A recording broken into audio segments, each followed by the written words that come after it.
I mean, we can't do anything. First of all, we shouldn't even came to this damn place, to be honest. I think coming here just took all the focal points off of what the issues are. But we're here, so it is what it is. We can't do anything from right here, but I think definitely when this all settles, some things need to be done. I think this world has to change. I think our police department has to change. Us as a society has to change. Shannon, your reaction to what he said?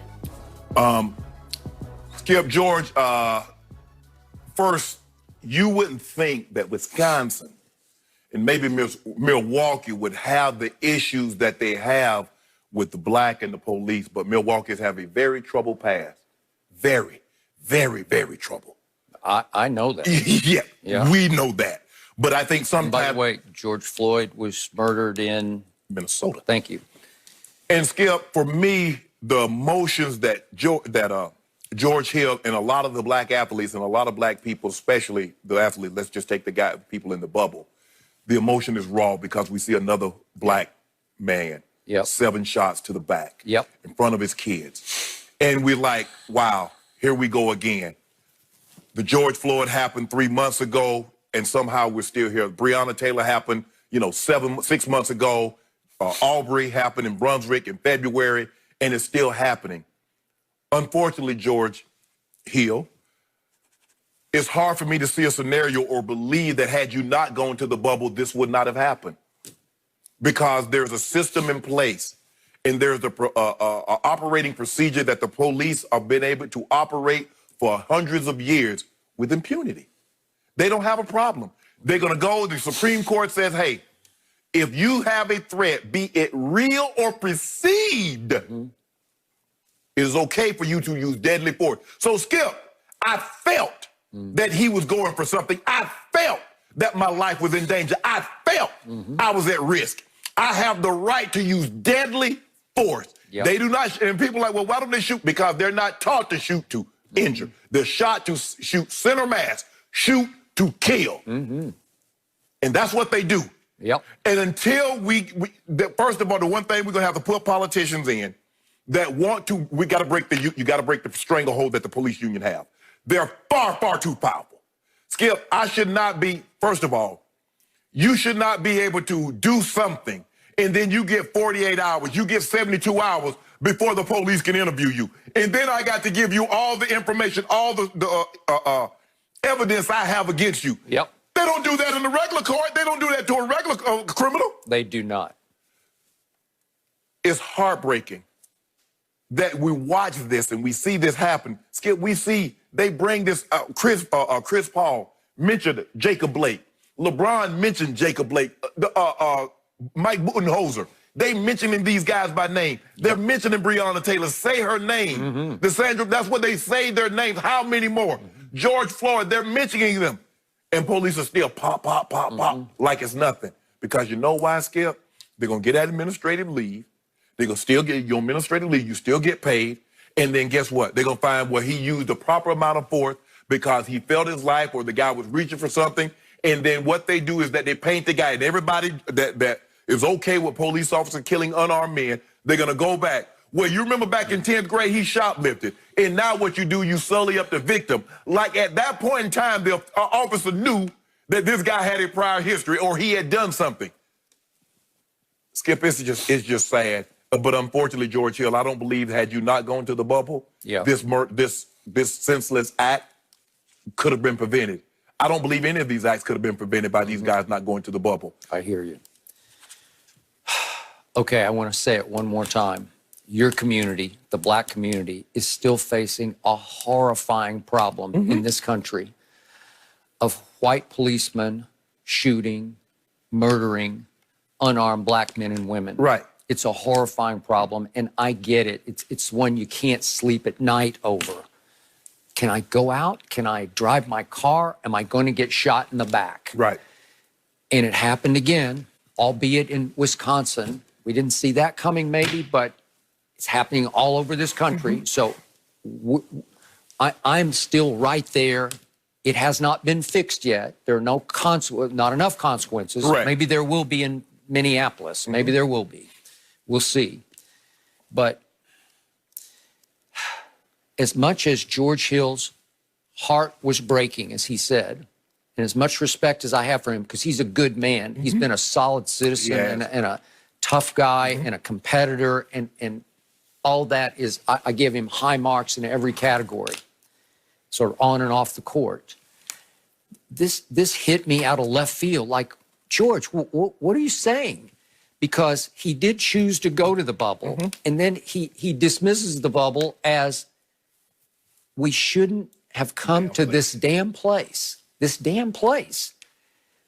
Okay, now think about the impact of this. In this damn place, Commissioner Silver and everybody else involved, from LeBron and CP3 on down, have managed to avoid one positive virus test that I know of. Right. That's a spectacular achievement this late into the bubble. Right. Not one positive test. I'm going to knock on wood for them. It is working. I'm not saying it has worked, but it is working. Correct. So George Hill, as a veteran, as a 34-year-old, should respect that, because he chose to be part of this team. Right. And he didn't just choose to be part of the Trailblazers or the Nets. He chose to be part of the team with the best record in all of basketball. Right. The one that is favored in most betting houses by most odds makers to win this year's championship. And that's unfair to make that statement to your teammates and your coaching staff and your executives who are down there, all for one, one for all, because you always say two things can be true. Right. Well, there are two things that can be accomplished here. You can make all kinds of statements for racial and social justice while you're in the bubble. Yes. In fact, the stage you're provided in the bubble, and the irony of him making that comment, he's being interviewed by the mass media. Right. Some of them are distant, you know, it's virtual, but George Hill last night was potentially speaking to millions of people when he spoke that. Correct. So it just hit me wrong, because it's not fair to the team to make that statement when, to your point, again, I would have been all for George Hill opting out. Right. Avery Bradley opted out, others out, and just opted out. Just didn't want to go for whatever reason, but it seemed like Avery's was racial justice issue. Good for you. I'm all for it. I think he has a son. I think he has a son. He did. He had another issue. He did. Yeah. I got it. There are those different reasons, personal, otherwise.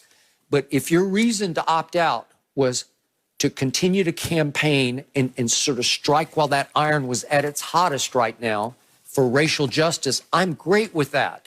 And if George Hill had opted out, I'd be great with that. But he didn't opt out. He opted in, and now they're about to finish off Orlando, and they're going to have a tough second round against a hot Miami team. Yes. So here we go.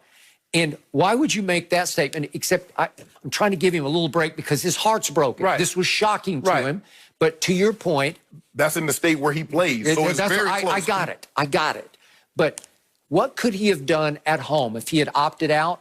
What could he do to further the cause that he couldn't do in the bubble? I can make a strong case you can do a lot more in the bubble because you're on national TV every other night. And what you're trying to do is bring attention to, shed light, bring light to a situation. So you can do that better in the bubble, because think about it, Skip. There's 4 games on every single day. Every single day. Monday, Tuesday, Wednesday, Thursday, Friday. Every single day. And you see Black Lives Matter. Say her name. Respect. I see it all. Yes. And I told you, and you discounted the messages on their back because you said you want action. You know, you want something that actually matters. And I told you, the white people need to see those things on their back every night. And I see them every night. And it always gives me cause to pause. I think, he chose that. That's interesting. So George Hill chose justice now. Okay. Not the most powerful statement, but there have been others that make me stop and think, ooh, I hadn't thought of that. I love vote. I love any of those kinds, like a provocative one word. As a white person, it makes me stop and think, yeah, it reminds me of the time we're in right now and how the door has at least cracked open for racial justice. And we are leaping on this incident in Kenosha in damning it. We are condemning it. Like, even no. Aaron Rodgers has released a statement. The Packers, I think the Bucks have released a statement. And so and several others. Well, at least that's a little bit of progress. But the thing is, I don't want to give too much credit because that's the right thing to do. I don't like to give credit for doing the right thing. Well, he stopped at the stop sign. Well, that's what you should do. Okay. Well, he didn't run the red light. Well, you shouldn't run the red light. But for me, Skip, it's hard to see a scenario, and I know George Hill, his heart breaks, Skip. Got it. Because when it affects you differently when people look like you. It affects you differently. Yep. And it seems like more times than not that the people are dying in the street at the hand of police look like you. But we see guys that shoot up schools. We see guys that shoot up movie theaters, in Planned Parenthood, in synagogues. They got guns, armed and dangerous, and they get brought in so nice and neat, no bumps, no bruises. I got it. And we see a guy that,